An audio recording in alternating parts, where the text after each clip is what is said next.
Begin with the starting lineup presented by Citi. So as the Jets search for a quarterback, it looks like they'll have to turn away from Mike Glennon, with the former Bucs quarterback reportedly eyeing the Chicago Bears. And now the Jets are reportedly keeping tabs on Bills quarterback Tyrod Taylor. Now another option is, do they just stink next season and be in line for Sam Darnold, the talented righty coming out of USC? So, John, what's the better strategy? Sign Tyrod Taylor or dump for Darnold? You know what? I think I'm for the dump for Darnold. Let me talk about Tyrod Taylor first. Yeah. He's proven himself as an NFL quarterback. He's a starter. He got stuff done. He's a running quarterback.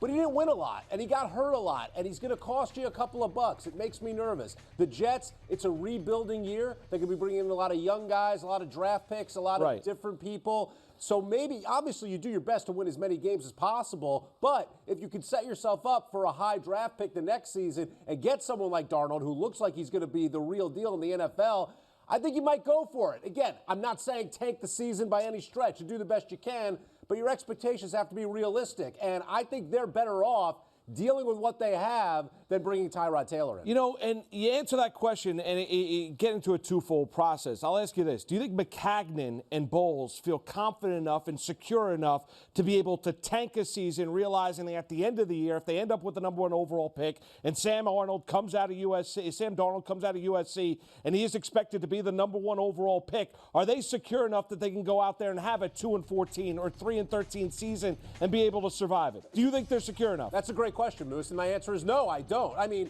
if we were coming off of 2 seasons ago, absolutely, but this season with Bowles and the struggles he had, Maccagnan being questioned, you bring up a very good point. Yeah, and that's the issue I have. Listen, I would go out there, if Maccagnan and Bowles are secure enough that they would go out there and feel that they could have that kind of a year and be able to retain their jobs and get Sam Darnold long-term, then I would go out there and tank 2017. Honestly, I would, because the quarterback position is the most important position. Now, if you're telling me Mike Glennon all of a sudden going to get $15 million a year, I have no interest in paying Mike Glennon that. Tyrod Taylor is due $30.75 million guaranteed March 11th if the Bills pick up that option. I don't think they will. And you look at Tyrod Taylor and you break down him statistically.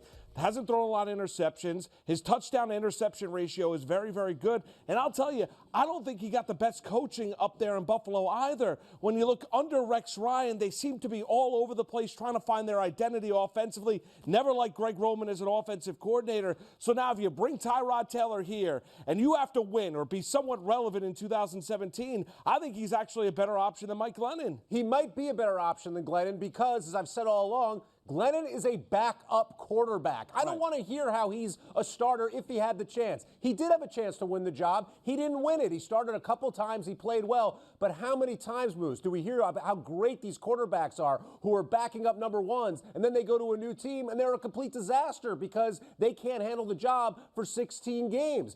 Taylor has proven that he can quarterback an NFL franchise, and you have to respect that. But is he going to win you 10, 11, 12 games with a suspect defense and offensive line that doesn't exist, and who knows who's playing wide out now? Absolutely not. But the fact that Glennon is demanding or commanding that kind of money on the market tells you everything about what quarterbacks are going for. Well, it shows you just where the market is, and when teams don't have it, they're starving, right? And if you don't have that quarterback, anybody looks pretty good. Now, one chip in the old game for Mike Glennon is that the Buccaneers reportedly are willing to pay him $7 million a year to be their backup behind Jameis Winston. So the Buccaneers feel good about Mike Glennon. However, he's 5-13 as a starter. I mean, results are results, and I understand it was a bad Buccaneer team going back a couple years ago, but still, I can't go out there and pay that guy $15 million a year. And with that being said, listen, I think for the Jets to get themselves back to serious relevancy, you need to find that franchise quarterback. And the guy out there is Sam Darnold out on the left coast. He's playing quarterback next year for USC.